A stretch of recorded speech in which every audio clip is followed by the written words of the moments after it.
Hi, Jimmy. How you doing? I'm doing very good. I can't complain. Good. I wanted to ask you this with Jared Garantano, having him your second year, do you anticipate that he has better understanding of what you want him to do, and also that'll lead to him being more consistent? Without any question, Jimmy, that's exactly the goal of every quarterback, is to get them to execute the offense the way we want to, obviously. And there's so much subjectivity that comes into the evaluations of quarterbacks. He did this, he did that, he shouldn't have done that. We try to eliminate that and get rid of the subjectivity, and we quantify as much as we possibly can on the practice field. Every ball that comes out of their hand, it's either on target or not. The decision's either good or not. And that's what goes into these things. And we have a category that sometimes is not good, that when we do something really stupid with the ball that puts our team at risk. And so far up to date, you can see that he's demonstrating the importance of the ball and also understanding within our concepts. Those numbers continue to rise, and it's our objective way of being able to see growth and development. And I feel real comfortable that he's doing that right now. Are we where we need to be? No, not at all, but we got to continue to work to get better. So yes, to answer your question, I feel very comfortable we should see some growth and development out of that position. We'll go to Blake Topmeyer, followed by Rick Russo. Hey, Jim, sticking with the quarterbacks, where have you seen growth in JT Shrout, and how do you see him, or where do you see him factoring into that quarterback competition? Well, the same thing with JT. It's just familiarity, once again, of just knowing the concepts. And I feel like, once again, like I just mentioned to Jimmy, by the numbers, he seems to be doing a better job with the ball. With JT and young quarterbacks within new concepts, they tend to be a little reckless with the ball and putting it in spots we don't want it to go into. So we feel like being able to monitor that, they'll continually get better. And I think JT's done a really good job of that. There's a couple practices there, obviously, that he did some things we'd prefer him not to, like all quarterbacks do. But we have seen growth on that. It's just the security of the football is what we're looking for.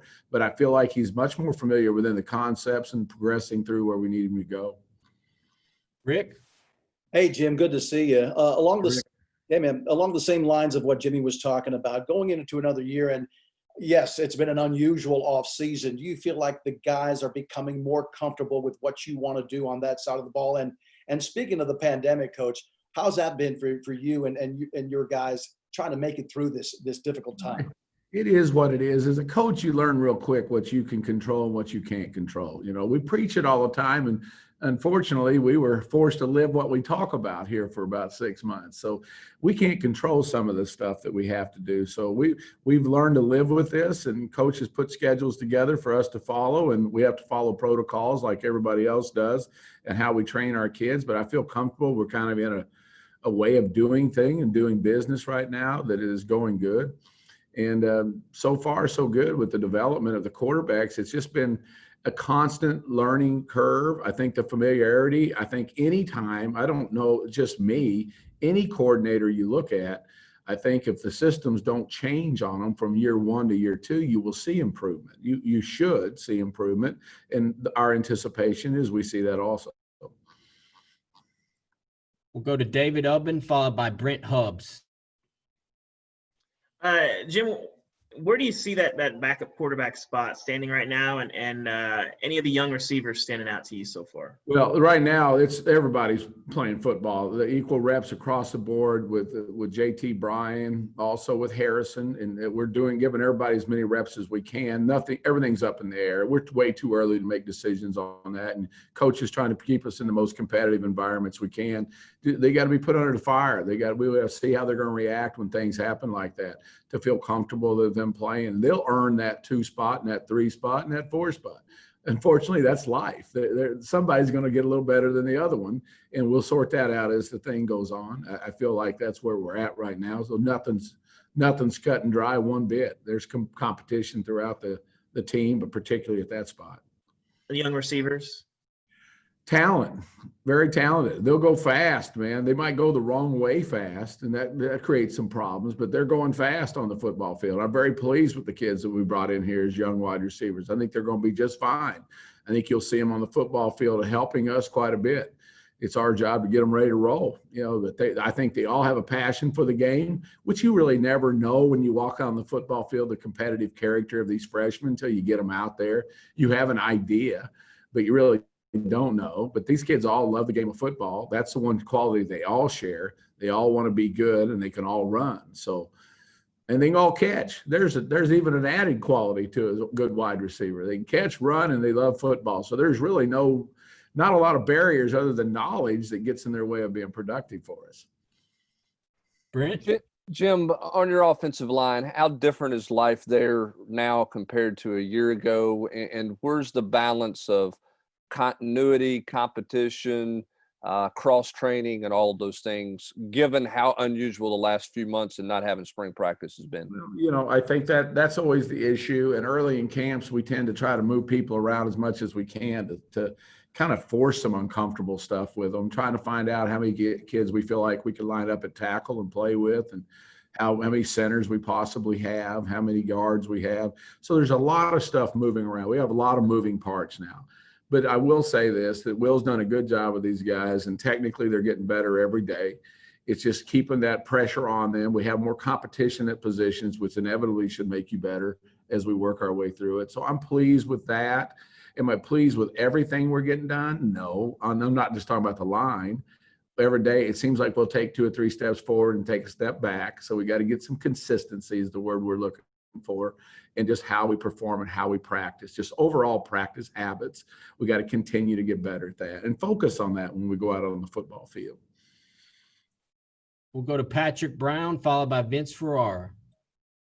Jim, what do you see different in Eric Gray this preseason going into his freshman season last year? And how do you feel about that kind of that tandem with him and Ty Chandler in your backfield? I like them both, Patrick. They're both very competitive kids. They both are determined to have good seasons. You can just see there's an air of maturity about those two kids when they walk out on the field. They do their business. They're real professional how they look at it. They're trying to get better at specific things as they go on the football field. And Jay's done a good job of just identifying those things they need to work on. They're out there practicing with purpose. You're seldom ever – they're to a point in their careers, you're not coaching effort, you're not coaching alignment, you're coaching the nuances, the things that make a difference on a play with those two young men. And they're really driven to be successful. They're fun to be around, and they're practicing very hard. And Eric's done a good job, as is Ty. Real pleased with those two. Vince? But there was a lot of compliments about Austin Pope when he was out and what he meant to your football team. Now Coach Pruitt said he's back and could be good for the opener. Talk about him specifically, what he means to your football team, and then also the rest of that group of tight ends. Well, Austin is that. He's a stabilizing force. He's a good kid, been around football a long time. We like what he brings to the table. He'll always be that consistent kid that we like. Behind him, you got Princeton Fant is a young man. We bounced around a lot early in his career, but we feel real comfortable where we have him right now doing what he needs to be doing. Jacob Warren is doing a fine job. There's a lot of competition in the room. They all have a little different skill set. It seems like it's interesting to me. Behind him, Jordan Allen, and you got Sean Brown. You got some other guys that are just mixing around, and there's a lot of competition there, waiting on someone to jump above the other ones and emerge as a solid football player. They're just continually learning. You're talking about kind of guys that haven't played a lot of football for us in those spots. So that is a position that we're trying to force feed a lot of growth fast on and development, and we're doing that hopefully through competition. We'll go to Austin Price, followed by Blake. Coach, you talked about the freshman receivers just a minute ago. You had a group that came in here with Justin Hunter and Derek Rogers, and then eventually CP. How would you compare this group to maybe those kids, and how would you kind of balance getting them involved the same way you got those players involved about a decade ago? Well, it'll be the same, Austin. We'll get to that game week situation when we finally get down to honing down the game plans and making sure they're fitting in the pieces where they can help us at within the structure of what we're trying to do to win that game. I see them doing that. Forcing the overall learning curve right now on them's tough. T's on their butt constantly just about learning. I think so many of these kids have just been given the ball a lot of times, but there's so much learning. It's like you're teaching them how to learn an offense, and it's a whole different way of doing business, a whole different language they have to learn, and it's tough on them sometimes. So these kids are having to learn a lot, and T's doing a good job just trying to get the boys to figure out what they're doing. And I speculate that it'll be similar to like Justin. They'll eventually learn and get on the field more and more and more, just like Derek did as we went through the thing. CP was a different story. He was a junior college kid when he got here, but the two other ones you mentioned, Austin, would be similar to that. We'll just feed them in. They have skill sets that we can definitely utilize. So there'll be play-specific things, I'm certain, as the season comes along. But I sure like what we're seeing right now. How much growth have you seen in Cedric Tillman this offseason? Fine. Cedric's been battling a little bit of hamstring early on, but he's doing what he needs to do. Cedric's a big, strong kid with strong hands. I feel like he should be a very productive player for us this fall. I'm pleased with Ced. And the kids laugh because Ced's was my favorite. Ced's my man. So Ced and I are tight, and I get a kick out of our relationship. I like the young man. He's getting better and better every day he walks out on the field. Hey, Jim, back to Jarrett. Last year he lost the starting job, got it back. You see a lot of quarterbacks at signs of trouble, will head for the transfer portal. What was that like going through that situation with him? How did you see him handle it? And were there ever any concerns that, he might look elsewhere and not handle the situation like he did? Your actions speak so loudly, I can't hear what you're saying. And his actions spoke for the young man. So that's never been a questionable part with him. His competitive toughness has never been questioned. His resolve to be a starting winning quarterback at Tennessee has never been questioned. It's just going out on the field and performing at a high level consistently. And that's what we're going to try to get done this year with Jarrett. And I'm pleased with him. I like the kid a lot. He wants to be at Tennessee. He's a Tennessee Vol, and he wants to win football games. We'll go to Rob Lewis and then back to Jimmy. Coach, I know he didn't practice last week, but just what have you seen from Harrison Bailey over the summer, and what do you think about his potential? I think Harrison's going to be a solid football player for us here. He's learning. It's the same old stage, just like those young freshman wideouts. They're all learning everything. Unfortunately, Harrison got here early, but we only got 2 days of spring. So it would have been really nice to have had him all spring to see where he's at today, where he's at right now. Yesterday, he threw some very nice balls for us. So it's interesting to see how he continues to grow. It's obvious some of the concepts he has a grasp on. He plays fast and makes good decisions. Other ones that he's a little confused on, he plays a little slower. So he looks to me like just every other freshman quarterback I've had to deal with. They're just learning. The ones they know, they play quick and fine. But I'm pleased with Harrison as he continues to develop. Jimmy? Jim, in regard to Cade Mays, you had a firsthand look at him at Georgia a while back. What are your expectations for him, and how good can he be? I think Cade could be an exceptional football player. He's big, he's strong, he's tough, he's smart, he's intuitive.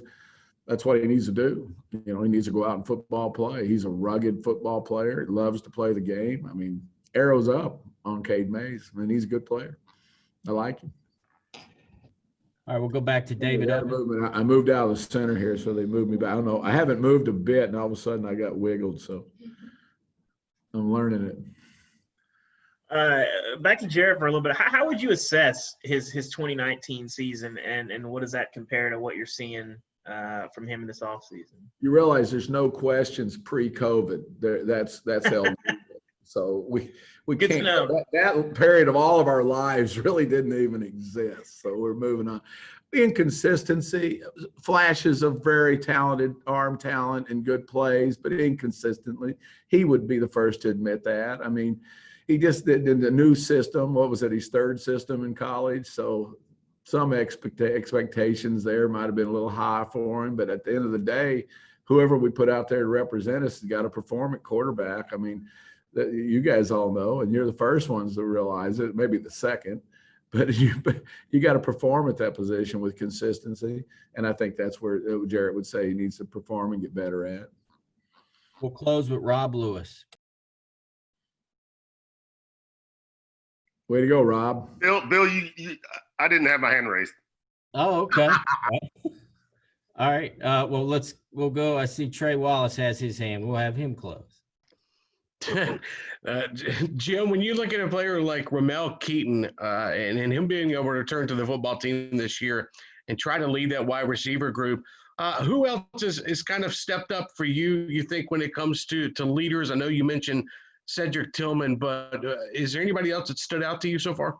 Well, the seniors, Josh and Brandon in that group, they're the ones that have to run the show at that wide receiver group. Obviously, BK in the center spot for us is the senior in the offensive line. The running backs are dictated. Ty and Eric, they take care of all that stuff. But out there on the outside, I'd say, you got definitely Josh and Brandon running that show. But back to Ramel. Ramel's a strong kid. Looks a little wiry, but very strong-handed kid. And had a really good practice yesterday. Really pleased with him. And he could be as good as he determines he wants to be.